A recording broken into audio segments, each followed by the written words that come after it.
السلام عليكم ورحمة الله وبركاته.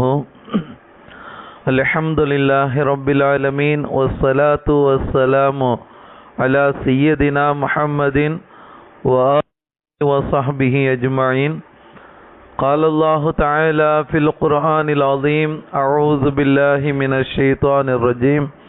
بسم الله الرحمن الرحيم. وما آتاكم الرسول فخذوه وما نهاكم عنه فانتهوا واتقوا الله إن الله شديد العقاب. صدق الله العلي العظيم. சர்வ புகழும் புகழ்ச்சியும் இவ்வுலகை படைத்து பரிபாலித்து கொண்டிருக்கக்கூடிய எல்லாமல்ல அல்லாஹ்விற்கு, எல்லாமல்ல அல்லாஹ் ரப்புல் ஆலமீன் மேற்காணக்கூடிய திருமறை வசனத்தின் மூலமாக நபிகள் நாயகம் ஸல்லல்லாஹு அலைஹி வஸல்லம் அவர்கள் எவ்வழியை கொண்டு வந்தார்களோ அவ்வழியை நீங்கள் பின்பற்றி கொள்ள வேண்டும் என்றும், எதை விட்டும் அவர்கள் தடுத்தார்களோ அதை விட்டும் விலகி கொள்ள வேண்டும், அந்த விஷயத்தில் அல்லாஹ்வை அஞ்சிக் கொள்ள வேண்டும் என்பதை இல்லாமல் அல்லாஹ் ரப்புல் ஆலமீன் இவ்வாறு குறிப்பிட்டு காட்டுவான். வமா ஆத்தாக்குமுர் ரசூலு ஃபஹுதூஹ். நம் தூதர் முஹம்மது நபி ஸல்லல்லாஹு அலைஹி வஸல்லம் அவர்கள் உங்களுக்கு எதை கொடுக்கின்றார்களோ ஃபஹுதூஹு, அதை எடுத்துக்கொள்ளுங்கள். வமா நஹாக்கும் அன்ஹு ஃபந்தஹு, இன்னும் எதை விட்டும் உங்களை விலக்குகின்றார்களோ ஃபந்தஹு, அதை விட்டும் நீங்கள் விலகிக் கொள்ளுங்கள். வத்தகுல்லாஹ், அல்லாஹ்வை அஞ்சிக் கொள்ளுங்கள். இன்னல்லாஹ ஷதீதுல் இகாப், நிச்சயமாக அல்லாஹ் வேதனை செய்வதில் மிக கடினமானவன் என்பதாக இந்த திருமறை வசனத்தின் மூலமாக குறிப்பிட்டு காட்டுகின்றார்.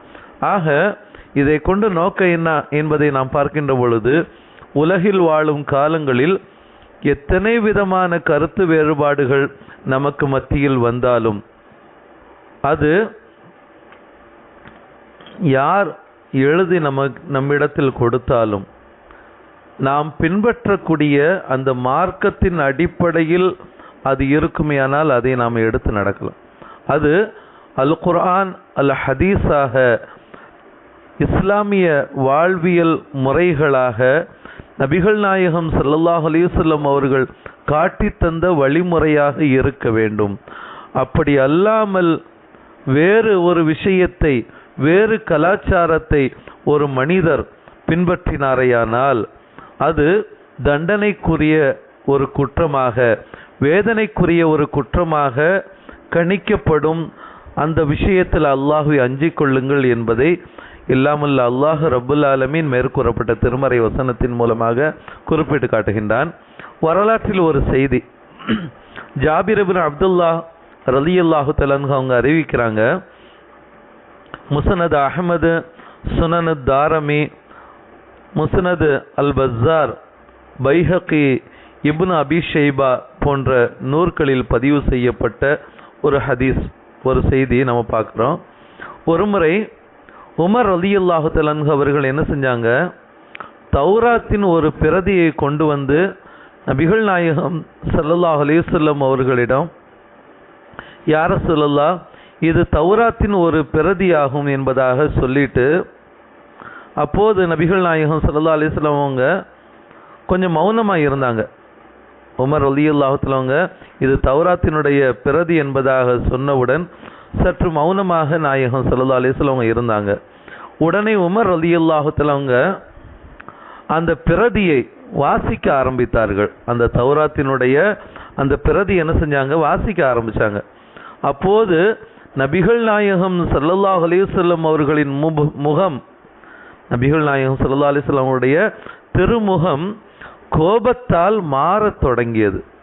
கோபத்தினால கொஞ்சம் மாறத் தொடங்கியவுடன் இதை பார்த்த அபூபக்கர் சித்தீக் ரலியல்லாஹு தஆலா அன்ஹு அவர்கள் உமர் ரலியல்லாஹு தஆலா அன்ஹு அவர்களை பார்த்து இவ்வாறு சொன்னாங்க, உமரே, உமக்கு நாசம் உண்டாகட்டும், அல்லாஹ்வின் தூதரின் முகத்தை நீர் பார்க்கவில்லையா அப்படின்னு சொல்லி என்ன செஞ்சாங்க சொன்னாங்க அபூபக்கர் சித்தீக் ரலியல்லாஹு தஆலா.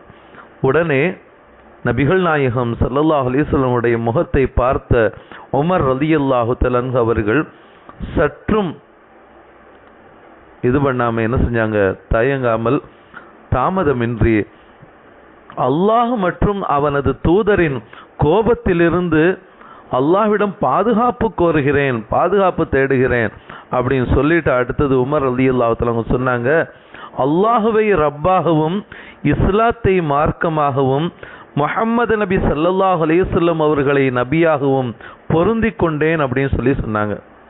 அப்போது உடனே நபிகள் நாயகம் ஸல்லல்லாஹு அலைஹி வஸல்லம் சொன்னாங்க, இந்த முஹம்மதின் ஸல்லல்லாஹு அலைஹி வஸல்லம் உயிர் எவன் கைவசம் உள்ளதோ அந்த அல்லாஹ்வின் மீது சத்தியமாக, ஒருவேளை மூசா அலைஹிஸ்ஸலாம் அவர்கள் உங்களுக்கு மத்தியில் வந்தால் அப்போது என்னை ஏற்று பின்பற்றுவதை விட்டுவிட்டு அவரை நீங்கள் பின்பற்றினால், அவங்கள மூசா அலைஹிஸ்ஸலாம் அவர்களை பின்பற்றினால் நீங்கள் வழிகட்டு விடுவீர்கள் என்பதாக நபிகள் நாயகம் ஸல்லல்லாஹு அலைஹி வஸல்லம் அவங்க சொல்லிட்டு அடுத்தது சொன்னாங்க, மூசா அலைஹிஸ்ஸலாம் அவர்கள் உயிருடன் இருந்து என் நபித்துவத்தை அடைந்து கொண்டால், எனக்கு கொடுக்கப்பட்ட அந்த வேதத்தை அவர்கள் அடைந்து கொண்டால், என்னுடைய அந்த நபித்துவத்தை அடைந்து கொண்டால் அவரும் என்னையே பின்பற்ற வேண்டும் என்பதாக மாநபி ஸல்லல்லாஹு அலைஹி வஸல்லம் அவர்கள்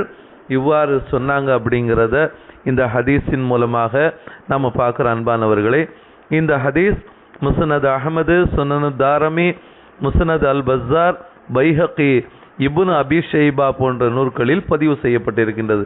அன்பானவர்களே, ஆக இஸ்லாமிய ஷரியத் சட்டங்கள் என்பது மிக துல்லியமாக எல்லோருக்கும் எல்லா காலத்திற்கும் பொருந்தக்கூடிய வகையில் யாருக்கும் பாதகம் இல்லாமல் மிக அழகான முறையில் வடிவமைக்கப்பட்டிருக்கின்றது அப்படிங்கிறத தான் நம்ம என்ன செய்கிறோம், பார்க்குறோம்.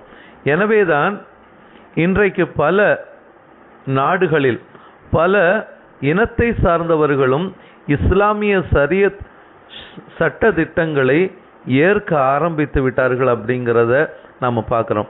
பல நாடுகளிலும் இஸ்லாமிய ஷரியத் சட்டங்களை நடைமுறைக்கும் சூழ்நிலைக்கும் ஒத்து வருகிறது என்று சொல்லி அதை பின்பற்ற ஆரம்பித்து விட்டார்கள் அப்படிங்கிறதையும் நாம் என்ன செய்கிறோம், அன்றாடம் பல செய்திகளின் மூலமாக நம்ம பார்க்குறோம். உதாரணமாக உலகில் பல குற்றவியல் சட்டங்களுக்கு குர்ஆன் ஹதீஸே பின்பற்றத்தக்க ஒரு வழிமுறையாக இன்றைய காலத்து மக்களிடத்தில் அமையப்பெற்றிருப்பது உண்மை என்பதையும் அதை மறுக்கவோ மறைக்கவோ முடியாது அப்படிங்கிறதையும் நாம் அன்றாட சூழலில் நாம் என்ன செய்கிறோம், பார்க்குறோம். சில குற்றங்களுக்கு இஸ்லாமிய சட்டம் என்ன சொல்லுதோ அதை ஏற்றுக்கொள்ளக்கூடிய அளவிற்கு அனைத்து விதமான சமயத்தவர்களுக்கும் ஒத்துப்போகக்கூடிய ஒரு ஷரியத் சட்டமாக இந்த இஸ்லாமிய மார்க்க சட்டம் விளங்கக்கூடியதாக இருக்கின்றது அப்படிங்கிறத நாம் பார்க்குறோம். அப்படிப்பட்ட நாயகத்தை முழுமையான முறையில் பின்பற்றக்கூடிய வகையில் ஒரு மனிதர் இருந்தால் அவர்தான் நேர்வழி பெற்ற உண்மையான முஃமினாக இருக்க முடியும். அப்படி அல்லாமல் ஒரு மனிதர் செயல்பட்டால் அவர் அல்லாஹ்வுடைய வேதனையை எதிர்பார்க்கட்டும் அப்படிங்கிற அடிப்படையில் இறைமறை வசனம் இறைமறை வசனம் நமக்கு என்ன செய்கின்றது, பல எச்சரிக்கைகளை நமக்கு விடுக்கக்கூடியதாக இருக்கின்றது. இன்னொரு வரலாற்றில் ஒரு செய்தியை நம்ம பார்க்குறோம். முஹம்மது அலி ஜின்னா அவர்கள் வழக்கறிஞருக்கான கல்வியை பெற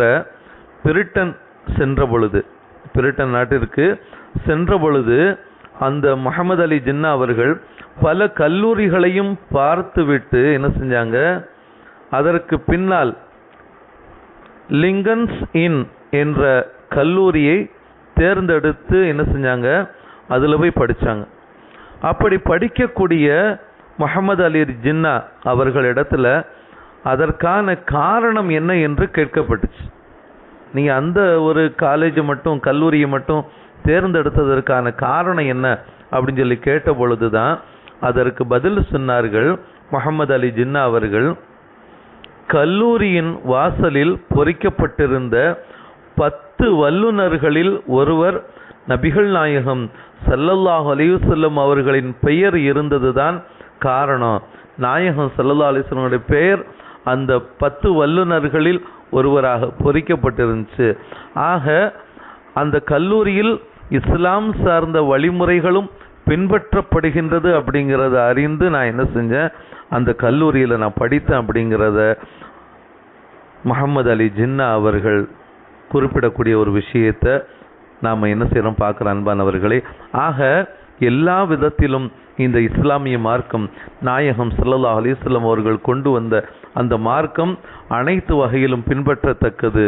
அப்படிப்பட்ட அந்த வழிமுறையை நாம் பின்பற்ற வேண்டும்.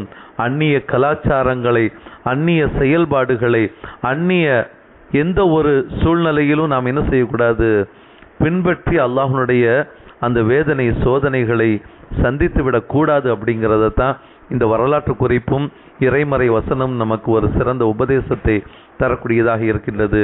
அத்தகைய சீர்கேட்டை விட்டும் அல்லாஹ் நம்மை பாதுகாத்து எல்லா விதத்திலும் நேர்வழியான அல் குர்ஆன் அல் ஹதீஸை பின்பற்றி நாயகம் ஸல்லல்லாஹு அலைஹி வஸல்லம் அவர்கள் கொண்டு வந்த அந்த வழிமுறையை பின்பற்றி அல்லாஹுக்கு பொருத்தமான வாழ்க்கையை வாழக்கூடிய நல்லதொரு நசீபை நம் அனைவருக்கும் அல்லாஹ் வழங்கிடுவானாக.